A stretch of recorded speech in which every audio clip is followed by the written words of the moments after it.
ఏదైతే నిన్న ఏలూరులో అధిక వడ్డీల బారిన పడి ఇబ్బందులు పడుతున్నారో వాళ్ళు నా దగ్గరికి రావడం జరిగింది. వాళ్ళందరినీ కూడా ఇవాళ ఎస్పీ గారి దగ్గరికి తీసుకెళ్లి అన్నీ కూడా కూలంకుషంగా మరి కంప్లైంట్ ఇప్పిస్తామని చెప్పాం. మరి గౌరవనీయులు ఎస్పీ గారి దగ్గరికి మేము తీసుకురావడం జరిగింది. వాళ్ళు ఒక డిఎస్పీ గారిని అరేంజ్ చేస్తామని చెప్పారు. ఏదైతే ఒక 4 కేసులకు సంబంధించింది ప్రతిదీ కూడా ఏం జరిగింది అనేది వాళ్ళు ఏదైతే ఎస్పీ గారు వాళ్ళని అడగడం జరిగింది. ప్రత్యేకంగా మగవాళ్ళని అడిగారు, ఆడవాళ్ళని అడిగారు. మగవాళ్ళలో ఏదైతే ₹1,00,000 తీసుకుని 7,25,000 కట్టారో అతను ఫోన్పే ద్వారా ఎంత కట్టాడు, క్యాష్ ద్వారా ఎంత కట్టాడు, ప్రతిదీ కూడా తీసుకున్నారు. వాళ్ళు ఏదైతే ₹100 స్టాంప్ పేపర్ మీద ఎన్ని తీసుకున్నారు, చెక్కులు ఎన్ని ఇచ్చాడు, నోట్లు ఇచ్చాడు అనేది కూడా అడిగారు. వాళ్ళతో మాట్లాడిన సంభాషణలు కూడా రికార్డింగ్ ఉన్నదనేది కూడా ఎస్పీ గారికి వినిపించడం జరిగింది. అవన్నీ కూడా నోట్ చేసుకుని ఇవన్నీ కూడా విడివిడిగా మీరు కేసులు ఇవ్వండి. ప్రత్యేకించి ఒక్కో దానికి ఒక్కొక్కటి ఉంది కాబట్టి ప్రత్యేకించి విడివిడిగా ఉన్న ఎవిడెన్స్ మిగతా వాళ్ళందరూ కలిపి ఒకటి ఇచ్చిన దీంట్లో ఏంటంటే రమారమి 12 కేసుల దాకా ప్రతి ఒక్కరు కూడా ఫోన్పే చేయటం, వాళ్ళు జరిగిన ఇబ్బందులు ఉండటం, వాళ్ళ దగ్గర ఎవిడెన్స్తో పాటు ఇక్కడ కూడా తీసుకొచ్చారు. ఎవరికి వాళ్ళు ఆ పేపర్ మీద రాసి ఇవ్వడం కూడా జరిగింది. అలాగే ఆడవారి పట్ల అసభ్యంగా కూడా ప్రవర్తించారనేది మరి లోపలికి వెళ్ళినప్పుడు ఒక ఇద్దరు ఎస్పీ గారికి వివరంగా ఆయనకి పర్సనల్గా చెప్పడం జరిగింది. వాటి మీద కూడా మీ దగ్గర ఉన్న రికార్డింగ్ని మాకు చెప్పండి, దాని మీద కూడా చర్య తీసుకుంటామని చెప్పి ఎస్పీ గారు భరోసా ఇవ్వడం జరిగింది.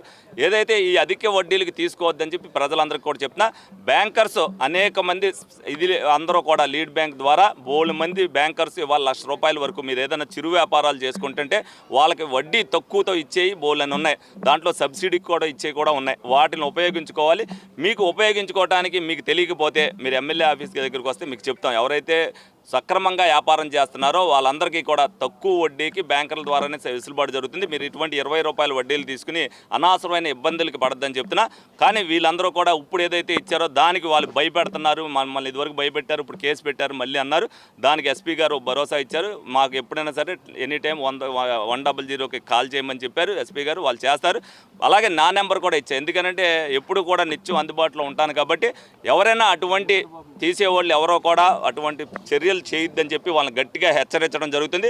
ఇటువంటి అధిక వడ్డీల వ్యాపారం అనేది వైసీపీ ప్రభుత్వంలో చెల్లినయేమో కానీ తెలుగుదేశం పార్టీలో చెల్లవో, ఇక చేయొద్దు అనేది వాళ్ళకి ముందు హెచ్చరికగా చేస్తున్నా. అటువంటి వాళ్ళని బెదిరింపులకు తీస్తే ఉక్కుపాదంతో వాళ్ళని అణిచివేస్తానని సందర్భంగా తెలియజేయడం. ఏలూరులో చాలా మంది ఎప్పటి నుంచి ఇతర ప్రాంతాల నుంచి వడ్డీ వ్యాపారాలు చేస్తారు. ఎంతమంది బాధితులు? ఎక్కువ మంది ఎవరో చేయట్లా. ఇతనికి సంబంధించిన ఏజెంట్లు ఇతనే తప్పితే ఏలూరులో లోకల్గా ఉన్న వాళ్ళు ఎవరు ఇటువంటి అధిక వడ్డీలకు ఎవరు వ్యాపారం చేయరు. ఎందుకంటే ఏలూరుతో నాకు అనేక సందర్భాలు, ఎందుకంటే నేను పుట్టుకతోనే ఇక్కడ ఉన్నా. వడ్డీ వ్యాపారం చేసేవాళ్ళు చేస్తూ అందరూ కూడా తెలుసు. ఎవరో కూడా ఇటువంటి అధిక వడ్డీలకి చేసేవాళ్ళు వాళ్ళు ఎవరూ లేరు.